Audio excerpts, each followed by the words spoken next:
wearing a face mask can help prevent the spread of COVID-19.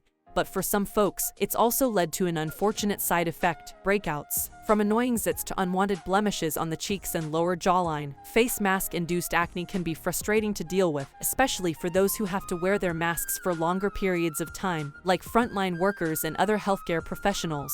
If you're someone who is currently struggling with it, experts say you aren't the only one. Was rampant during the height of the pandemic. Dr. Peter Young, a board-certified dermatologist and medical director for Facet, tells Mental Floss. And now, with flu season in full swing and COVID cases on the rise, those who want to avoid both are likely to start masking up again. With that in mind, we spoke to a couple of experts about what maskne really is, how it develops, and most importantly, how to manage it if you're on the receiving end of a gnarly breakout. What causes maskne? According to Dr. Sandra Lee, AKA, Dr. Pimple Popper, maskne is a clever term for what dermatologists call acne mechanica, caused by a combination of friction, irritation, and increased humidity under a well-sealed face mask. It can lead to more persistent oil and debris remaining on the skin, she says. In short, you've got the perfect breeding ground for acne. But whereas regular acne typically crops up along the T-zone, Young points out that maskne is distinctive because it appears on areas of the skin that are usually covered by masks, such as the cheeks and lower jawline.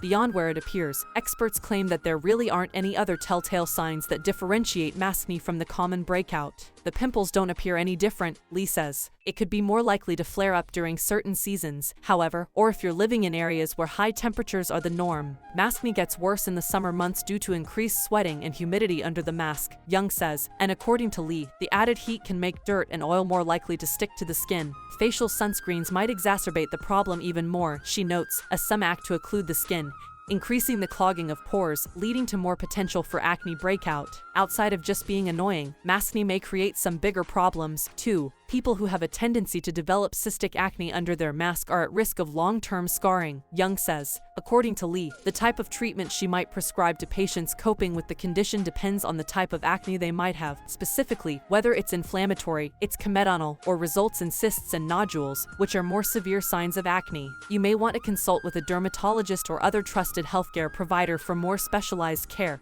and tips if you're repeatedly getting breakouts in the same areas. How to prevent maskne? Want to avoid the issue altogether? Don't ditch the mask. Instead, experts say you may just want to adjust how long you're wearing it and how you take care of your skin afterward. Take little breaks from your mask when you can, like when you are traveling alone in your car or just walking in the parking lot with no one in close proximity, Lee says. According to Young, changing your mask out frequently may also help to reduce friction and irritation, particularly after strenuous activities like exercising. Because N95 and KN95 masks have a special static charge that helps to trap virus particles, Smithsonian reports that they shouldn't be tossed in the laundry. However, they can be reused, so if you're wearing one, you may want to consider taking a sanitation break by switching it out with a new one, then putting the old mask in a brown paper bag or letting it hang in a cool, dry place for between 5 to 7 days before reuse. Once you're back at home, it's also a good idea to wash your face, but be gentle. While you may feel tempted to aggressively clean your face after removing the mask,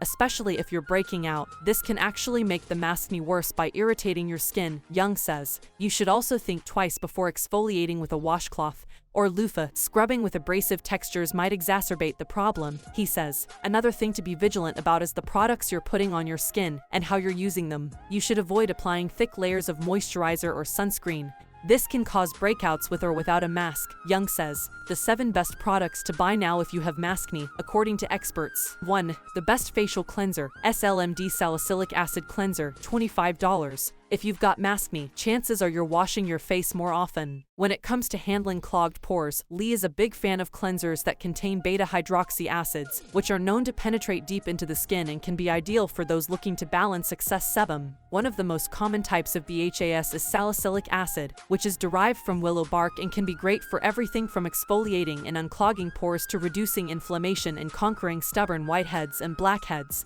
For maskne-related issues, Lee recommends a cleanser from her SLMD skincare line because it's formulated with salicylic acid. However, with any type of cleanser containing benzoyl peroxide or salicylic acid, Young urges folks to only apply these when you're not planning to wear a mask for several hours, so you give your skin a chance to breathe a bit after.